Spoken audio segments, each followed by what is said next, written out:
This is a follow-up of those flies that I made. This is what they look like, and I'm going to show you how to make them.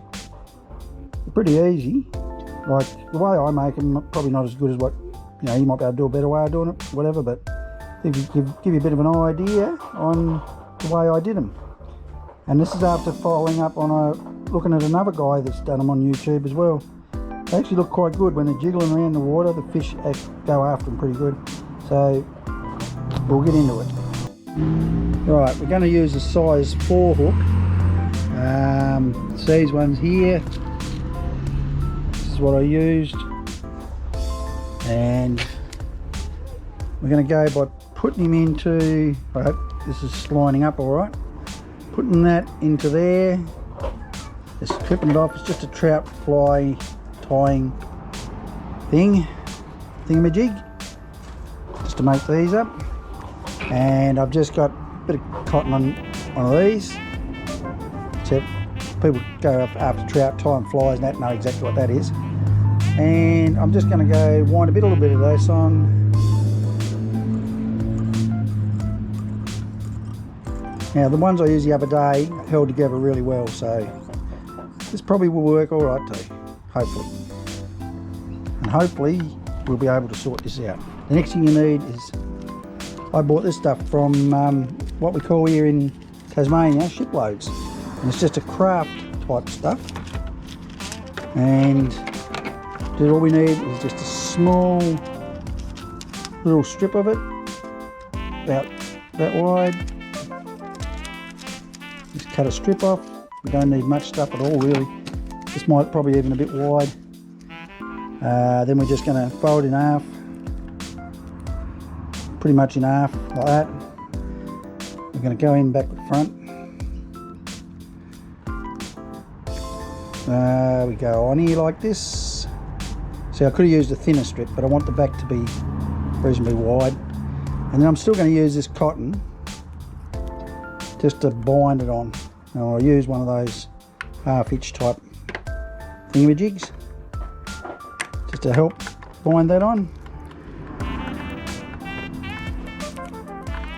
Like that. That one didn't work, but this one might. Like that.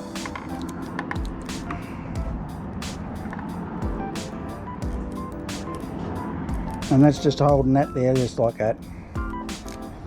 Next thing we do is just take a bit of slack on this cotton, just here like this, and we go round and round and round and round and round and round and round, and back to about there. Now the other day, when like my last video I put up, showed how well they work, and work really well actually. Now I'm using this. It's nice clear type stuff. Now what we do now, right, now we're going to get the line and we're going to go up through there,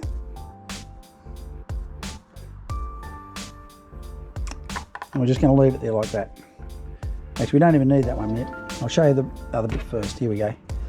We need this bit of tape. So I'm getting a bit ahead of myself here. Bit of tape. It's all electrician's tape, about the width that you need down to the gap of the hook, just there, like that.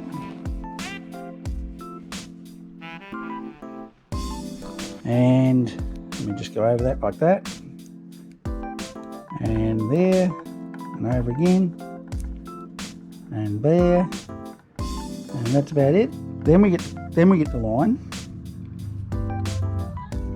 We put the line through there, excuse the motorbikes going past and everything, up through the bottom, back up through the bottom again, take about that much line. What we're going to do is make a snood, it was called, and also that black bit we don't need anymore, that's fine, we don't need that.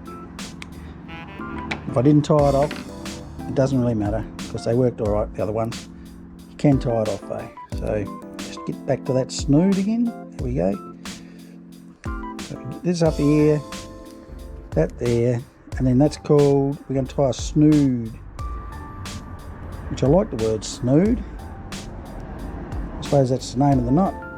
So now we're just going to go over, and over, and over.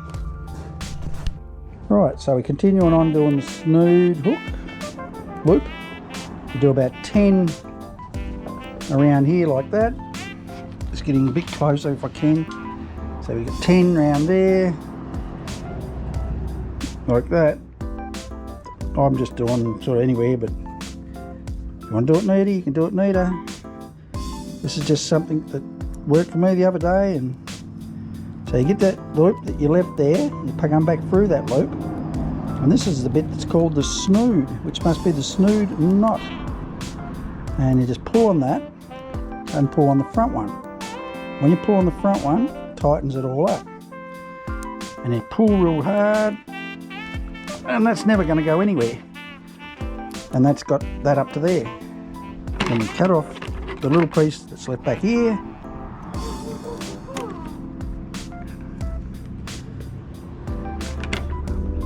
Cut off, I'm going to use about that much for a leader. So, you know, there's other ways of doing it, but this is the way I did it the other day. And that is almost done. Now just take the fly out. What I'm going to do now is just get the back of the fly and cut that up through there. Scissors are not great. Up there like that, make a little bit of a tail. And there we have it. Now that worked really well. But also, what we can do, which I did do on the ones the other day, was add a bead and put a bead on the line.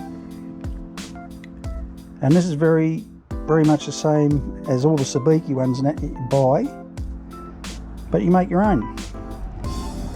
And there we have it. There we go. That should look pretty good, and that's done. And as that flicks up and down, it looks really good. Okay, thank you for watching. I hope that's helped out a few people to make their own